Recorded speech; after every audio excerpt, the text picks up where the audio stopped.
le recording. It's Ouais. done. Ok, cool. Let's go. Fait que pour ce qui est par rapport au Workspace, c'est où est-ce que tu vas voir la gestion de tes projets puis de ton équipe. Puis aussi des composantes qui ont été mis dans la librairie. Parce qu'à Calcium, on utilise des librairies. Une librairie de composantes qu'on fait nous-mêmes. Fait que c'est comme le fun à Keep Track ici. Puis tu peux voir exactement toutes les choses qui ont été rajoutées. Puis tu peux voir tous les détails par rapport à ça sans avoir besoin d'être sur ton ordinateur avec Calcium. Tu peux y accéder Mhm. par ton web. Fait que c'est quand même pratique. Moi, attends, je l'ai séparé par catégorie. Fait que là, c'était des défis 23, etc. Mhm. Quand tu rajoutes du monde, ce que tu fais, c'est. Oh, là, je me suis trompé. Désolé, on va reculer en arrière. C'est. Non, non, tu fais pas bien ça. Il y a pas le... ouais, ok, c'est le bouton Share ici, mais après il est disable, je sais pas. Euh... Ah, là, tu peux. Ouais, ici, là, ok. Mais Je sinon, peux pas tu... share, mais en tout cas, quand tu fais share, share pas personne par personne, là, t'as un truc que tu peux share par Workspace Member, puis tu peux dire qu'ils peuvent edit. Ok. Ok? Puis ça. Si tu veux pas qu'ils peuvent edit, tu. Parce qu'à faire, c'est que eux qui sont pas dans le Workspace Member, ils peuvent quand même venir voir le projet.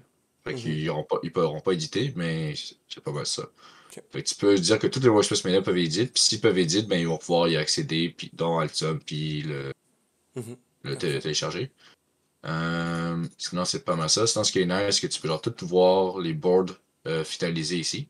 Bon, je vois qu'il y a des nouveaux trucs qu'on puisse rajouter dans la bêta, mais bon. Fait que tu Mhm. peux voir toutes les schématiques, Mhm. mettre des commentaires. Fait que par exemple, genre, ce fil-là, il a été mal mis. Fait que là, j'essaie de mettre un commentaire, placer comment. Voilà. Là, tu mets un additional change. On va dire comme ça. Mhm. Puis plus tard, tu vas voir, on va le voir dans Altium que ce commentaire-là va être présent, puis qu'on peut le resolve, puis il va disparaître d'ici. Cool. Fait que c'est quand même nice. T'as les schématiques, SCH pour schématique, PCB pour le print Mhm.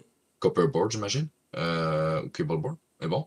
Fait que ça, c'est genre le modèle avec les footprints. Puis t'as le modèle 3D, genre un peu à quoi il va ressembler. Fait que là, moi, j'avais mis de la couleur pour tout le kit, là, mais la couleur change rien ici parce que ça va dépendre comment tu vas dans le. Quand tu vas commander le board, Mhm. ça va être une étape que je vais te montrer aussi. Quand tu vas commander le board, tu vas choisir la couleur de ton board. Ok.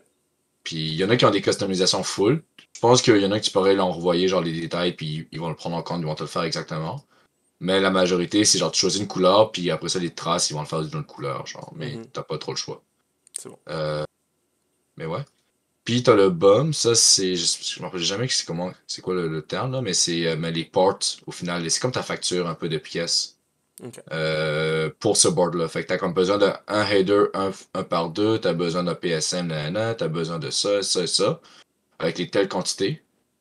Puis parfois t'as des prix qui sont connectés, s'ils sont déjà connectés à une base de données par rapport à celle-là, ils sont connectés avec DigiKey, je pense.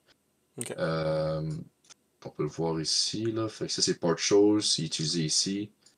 Si on ouvre le site, bon, et avec Project, ils vont chercher l'information, puis etc. Mais nous, on utilise toujours DigiKey, là, à moins que tu aies Mhm. vraiment besoin d'une pièce qui n'est pas disponible puis qui est ailleurs. Mais DigiKey, on a un rabais, fait que mieux vaut l'utiliser avec eux. C'est un rabais avec Poly? Ou Un rabais avec le nom de commandite. Ok. C'est très C'est facile à réactiver. Il me semble que j'avais réglé les problèmes du rabais. Je te montrerai ça plus tard, mais cool. attends, ça doit être réglé. Fait que ça, c'est pas mal les anglais. Fait que ça, honnêtement, quand le monde y travaille, puis t'as besoin de vérifier les choses, mais quand par exemple t'es comme dans le bus ou n'importe quoi, ben tu peux facilement relire ça, puis t'as toute l'information exacte. Genre comme si t'étais été sur Altium. T'as pas besoin de plus. Moi, ça m'a sauvé énormément du temps là, quand je voulais voir des choses à distance. Là. Ou par exemple, quand je voulais demander à quelqu'un avec l'expérience de me le regarder, ben, je lui ai envoyé le lien, puis il était capable de me dire s'il y avait des choses, puis mettre des commentaires directement. Ok.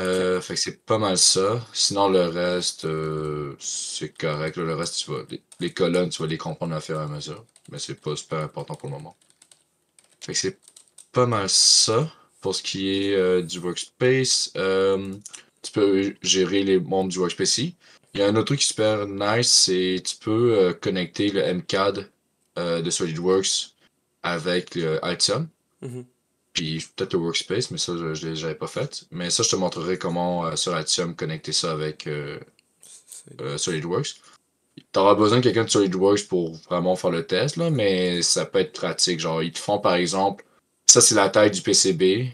Genre, par exemple, si on prend ce projet-là, euh, si on prend ce projet-là, ben, ils vont te dire, OK, ça c'est la taille du PCB. Genre, t'as de telles. Que je peux avoir les mesures. Euh, non, je peux pas avoir les mesures. Info ici. Board info, voilà. Fait que t'as les mesures ici, on va dire. Mhm. Mais en tout cas, eux, ils vont pouvoir, genre, vraiment faire les mesures, te dire, genre, ouais, comme, voici les mesures du board, voici la forme que ça doit avoir. Puis, comme, on peut pas avoir plus d'espace que ça. Fait que là, toi, tu vas être contraint, genre, fait que même, par exemple, dans les pièces, là, tu vois, les pièces ont des hauteurs Ouais. parfois, là. Ben, ça peut aider parfois à savoir, tu sais, si t'as dit, genre, t'as comme, genre, 2 cm de hauteur, ben, t'essaies de prendre des pièces qui sont pas 2 cm de haut plus la taille du board, là. Mhm. Puis ce qui est nice, c'est que quand tu vas mettre les pièces, si tu as bien fait tes modèles 3D, tu pushes l'information vers SolidWorks. Mhm. Eux, quand ils vont pour l'information, ils vont avoir toutes les pièces dessus le board, puis ils vont te dire s'ils rentrent ou s'ils rentrent pas. Ok. Fait que tu peux y aller vraiment genre hardcore de manière, tu t'en fous un peu, tu vas juste mettre les pièces, faire fonctionner. Tu leur dis, regardez, voici qu'est-ce qu'on a, il n'y a rien qui va dépasser cette pièce-là. Puis ils vont dire, ouais, ok, ça fit. Ou ça fit pas. En général, ce que je te dirais, c'est que c'est les headers là, qui vont pas mal dépasser, là. Mhm. C'est rare que ce soit les pièces, là, parce que les pièces qu'on Ouais. utilise sont quand même assez petits. Mais bon. Fait que c'est pas mal ça, mais pour ce qui est du CAD, ça je te le montrerai après. Pour ce qui est du component, ben ce qui est nice, c'est que ici tu peux voir, genre, par exemple, les Halfie Components, qu'ils ont toutes. Ils ont un symbole, ils ont un footprint, puis il n'y a pas de problème. Eux qui sont pas healthy, je sais pas si je peux voir des tailles qui sont pas healthy. Euh... Ouais, ça. Fait que comme par exemple lui, bon, là c'est peut-être qu'il est pas super bien fait. Mais toi, ici, il y en a qui sont outdated. Il y en a qui sont. Ils n'ont pas été associés à une catégorie. C'est Mhm. ça. Fait que là, ça c'est les 4 en healthy. Fait que ça, tu peux aller voir puis comme juste handle ta librairie comme il faut, là. Mhm. Euh, fait que ça, tu peux tout contrôler ça à partir d'ici. Quand même nice. Après ça, pour gérer, parce que ça, c'est un serveur un peu en arrière là, pour gérer tout ça. Tu as des settings ici. Fait que par exemple, dans les port providers, tu peux dire, ben moi, dans les port providers, je vais prendre tout ça là comme port provider. Puis t'as une liste. Fait que ça veut dire qu'à Altium, quand tu vas rentrer des ID, il Mhm. va aller chercher dans toutes ces bases de données-là, voir s'il possède. Puis il va Ok. l'associer. Le Explorer, c'est par rapport au dossier, comment c'est structuré. Fait, par exemple, tu as un dossier préférence, parce que là, j'ai mis des affaires de settings par rapport à Altium. T'as des trucs de projet, genre que c'est les projets qu'on a en haut. Fait que par exemple, ici, tu peux dire, tu peux dire ça. Tu peux faire share folder aussi, puis dire qui a accès, par exemple. Mhm. T'as les modèles, fait que ça, moi, comment je fonctionnais avec les modèles, c'est que, bon, t'as les footprints, fait que tout ici, tous les footprints vont être ici. Ensuite, t'as ben, les mécaniques 3D si tu veux les mettre, si t'en as aussi. Tu peux demander au monde de mécanique de t'en faire, là. Mhm. T'as les symboles.